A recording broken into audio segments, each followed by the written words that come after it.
ఒకప్పుడు పూరి జగన్నాథ్ సినిమాలు వస్తున్నాయంటే మాస్ ప్రేక్షకులు పండగ చేసుకునేవారు.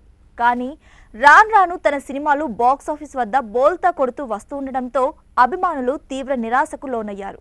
ఇలాంటి సమయంలో పూరి తమిళ స్టార్ విజయ్ సేతుపతితో సినిమా చేస్తున్నట్లు ప్రకటించారు.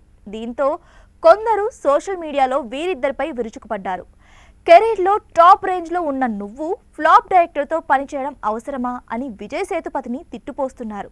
ఇండస్ట్రీలో నీ పని అయిపోయింది, ఇంకా సినిమాలు చేయడం అవసరమా అని పూరి జగన్నాథ్ను సైతం విమర్శిస్తున్నారు. ఈ ట్రోలింగ్ పై తమిళ స్టార్ డైరెక్టర్ భాగ్యరాజ్ కొడుకు నటుడు శాంతను భాగ్యరాజ్ ఆగ్రహం వ్యక్తం చేశారు. ఎదుటి వారి గురించి తప్పుగా మాట్లాడకండి, పబ్లిక్ ప్లాట్ఫామ్స్లో అసభ్య పదజాలం అసలే వాడొద్దని వారించారు. ఆయన ఒక పేరు పొందిన దర్శకుడు, నిర్మాత. సినిమా ఇండస్ట్రీలో ఎదుటి వ్యక్తుల్ని గౌరవించడం నేర్చుకోండి అని ట్వీట్ చేశాడు. ఏదో 2 సినిమాలు బాలేనంత మాత్రాన ఆయన తక్కువ అంచనా వేయొద్దని కొందరికి రిప్లై ఇస్తుంటే, రేపు ఈ కాంబినేషన్తో వచ్చిన సినిమా ఫ్లాప్ అయితే ఏం చేస్తావు అని ప్రశ్నిస్తున్నారు.